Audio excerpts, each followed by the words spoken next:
compelling detective story, a cloak and dagger action, and a romantic drama, all these stories were taken from real life. The history of Kazakhstan is inseparable from the world history. Reflections on History, our version. Generals escape.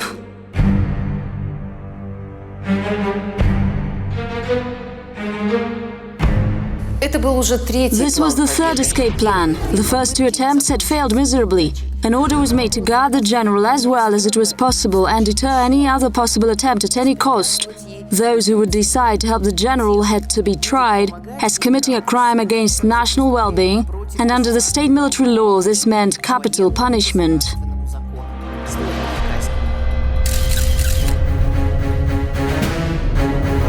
Without a doubt, if he had escaped, the superpowers would have regarded him as a serious and militarily savvy opponent who could have used all his talents and information he'd obtained in prison for the benefit of our enemies.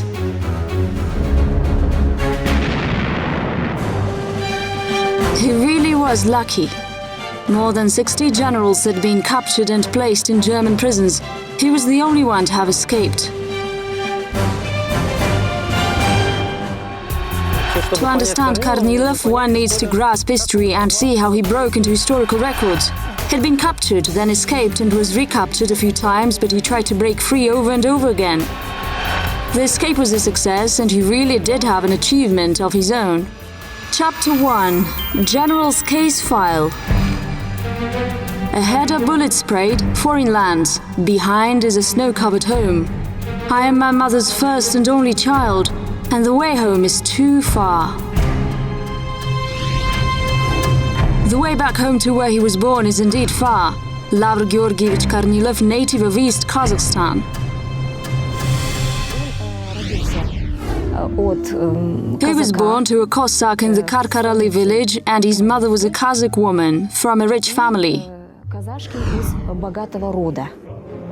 The Kornilov family spoke fluent Kazakh, which however wasn't a rare occurrence for Russian Cossacks at that time. It was more of a rule than anything else. Some records suggest that Kornilov's grandfather worked as a translator for Kunanbai, the father of the great poet. Kornilov was a slim and short man with Mongolian features. Kornilov was a very modest person, shy and inconspicuous student at the academy. He distinguished himself only during examinations, when he passed them all with excellence. Lavr graduated from Omsk Cadet Corps with honors.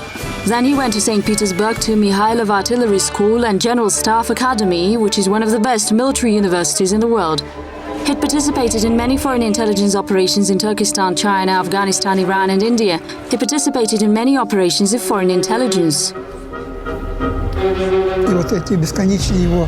His endless partisan outfalls, reconnaissance trips tell us how brave he was. This person had been accustomed to rely only on himself. He had a wealth of experience and capacities for constant experimentations. He was described as not just a human being, but an element. During World War I, Kornilov led a division known as the Steel Division for the valor it had shown in the battles. He had taken his fighters to bayonet assaults multiple times. I wouldn't say that he was a brilliant commander, however, this person had rigid principles. He was always at the front, and that's why soldiers liked him. They always saw him in action. But this very courageous person is guilty of abundant bloodshed too. As a result of his bad temper, he unnecessarily killed soldiers.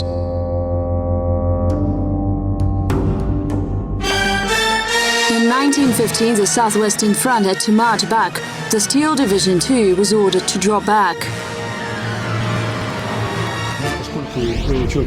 Because he was a self-willed person and understood that even if he retreats, by that he would open the ground flank of 47th Infantry Division that stood in the Carpathian Mountains.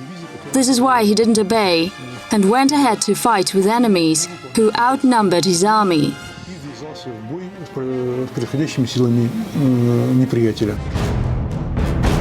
The enemy strikes focused on defeating Kornilov divisions. The Third Army's main forces were left intact, but the Steel Division was killed. The general was wounded twice. The group consisting of 7 survivors tried to get to their comrades, but they had been surrounded and captured.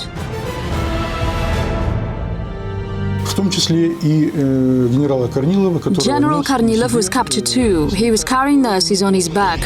This wasn't a shameful capture or surrender, how it had happened to other Russian generals. Kornilov was imprisoned with arms on his hands. He was wounded and he had saved all of the colors of his steel division. Спася все знамена своей стальной дивизии. Interestingly, for these battles and by almost improper means, the Emperor Nicholas II granted the captured General Kornilov 2 decorations. Chapter 2: Austro-Hungarian Captive. A unique photograph. The imprisoned general is talking with Archduke Joseph, who had expressed a wish to have a private meeting with the stalwart Kornilov. Lavr Georgiyevich spent 1 year and 4 months in prison. He had been transferred from one camp to another before he ended up in the Hungarian town Kőszeg. The prisoners, especially former military officers, had been kept in decent conditions. They had good food, they had an opportunity to buy things and write letters to their relatives. The general created some good services there, including the ambulance, housekeepers, etc. So not everything was that bad. Some were not even denied the use of cold guns. The ones who signed a letter of non-belligerence ran the chances of being set free. But Kornilov didn't opt for that. He languished in prison and was bursting to go into action.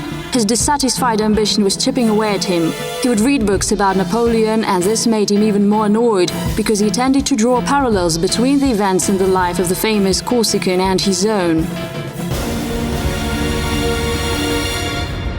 For the first time, Kornilov attempted to escape by hijacking an airplane.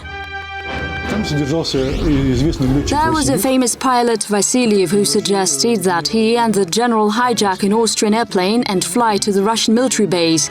But rumors started flying around and they were separated. Vasiliev was sent to one camp and General Kornilov went to the Lech Palace in Hungary.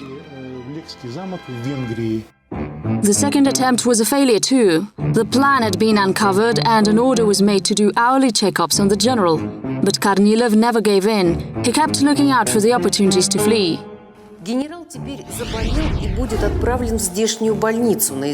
The general became ill and was sent to a local hospital for treatment. The military command deems General Kornilov as a person of high energy and firmness, very determined, and is convinced that the general will not back out on his decision to plan an escape. Hence, he is feigning a sickness to have an easier stab at his following escape attempts. From the general staff, the general was indeed feigning it all.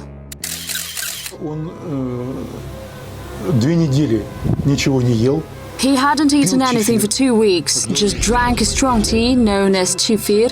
This caused heart problems. And as Austro-Hungarian military doctors figured, when he was almost on his deathbed, he was delivered to the hospital. Their striker and a Russian doctor, Gutkovsky, took care of him.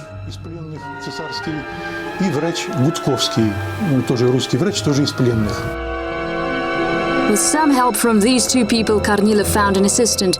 He was Franciszek Mrniak. The Austro-Hungarian soldier was promised 25,000 zlotys when the general falls into the hands of his patrons. Mrniak found the clothing of an Austrian soldier, found some money. In fact, Kornilov had some 1,500 crowns in prison, and he also got his hands on a revolver with viable rounds in it.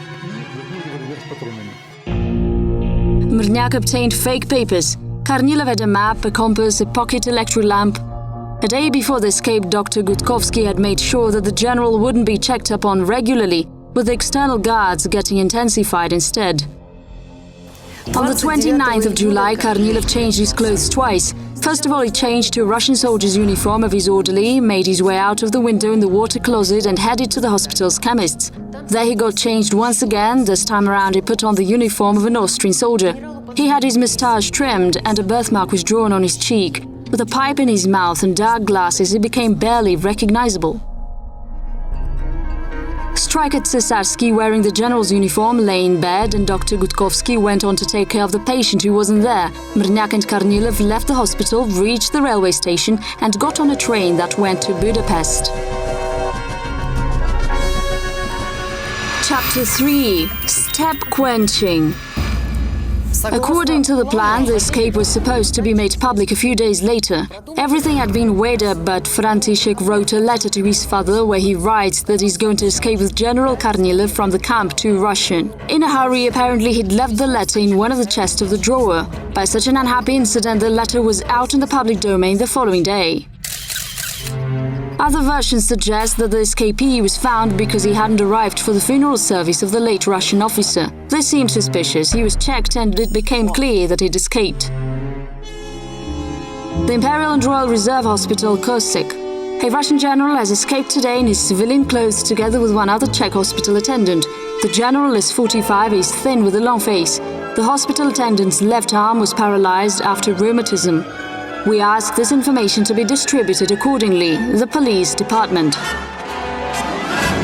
In the beginning, the escapees were lucky. They weren't caught, their altered appearance helped them, and the telegrams showed that the general was wearing civilian clothes. This was another mistake that played well for the runaways. They reached Budapest. After that, they decided they couldn't run more risks and started going via smaller towns. During daytime, they holed up in forests, moved forward only at night and ate only cherries. Mrnyak and Kornilov crisscrossed the whole of Hungary and got rounded up of the police. Mrnyak was detained. The Czech was sent out to get some food to some hamlet and there he was arrested as a defector. Upon hearing the shots, Kornilov had time to lie low and hide. He had to break out of prison at any cost. Escaping from the prison meant surviving, and he had survived. He turned the landscape to his use and utilized some natural features to hide. When a person needs to survive, they use the whole life experience. The compass was lost, and for several days Kornilov wandered around the southern Carpathian mountains trying to avoid seeing locals. The Danube was the last hurdle. He spoke a lot of Turkic languages. He spoke Farsi, Turkmen, Arabic. He didn't speak Hungarian, and despite that he crossed Hungary and approached the Romanian border without Mrnyak. When prospects looked particularly grim and hopes were low, Kornilov found luck anyway. Just then Romania entered war and sided with the Entente. In the territory of the new ally, Russian officers formed prisoner groups. There is documented evidence that an Austrian soldier entered a Russian unit. The soldier was ragged, disheveled, overgrown, scrawny and said, "I'm Lieutenant General Kornilov." In fact, there aren't any memoirs of the general himself. Nobody knows what happened in reality. I won't describe the details of my escape. You know something from the newspapers, even though they say a pack of lies. I just want to say that during the war, captivity and escape, I saw with my own eyes that there are moments in life when only wonders in the hand of God can lead a person out of unavoidable death. I had those moments.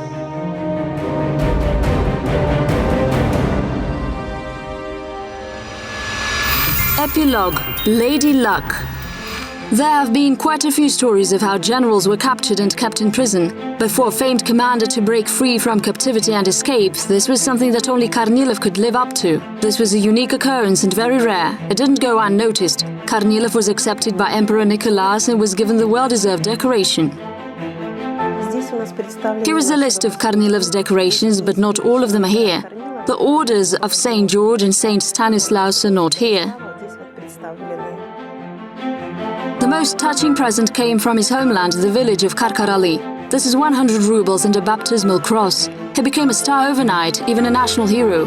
He was recognized in the streets, he gave interviews that turned into a big front pages and pictures of him in magazines. Assuming that his assistant had passed away, Kornilov ordered for František Mrnyak to be regarded as the shooter of the 1st Troop, the 1st Squadron and the 1st Czech Brigade in Russia. During the evening call-over, when the name František was called out, the sergeant major would say, he was shot dead by the Austrians for releasing General Kornilov. Mrnyak was really sentenced to be shot dead. He lodged an appeal and was sentenced for 25 years. He feigned mental disorder and then a lucky concourse of circumstances followed.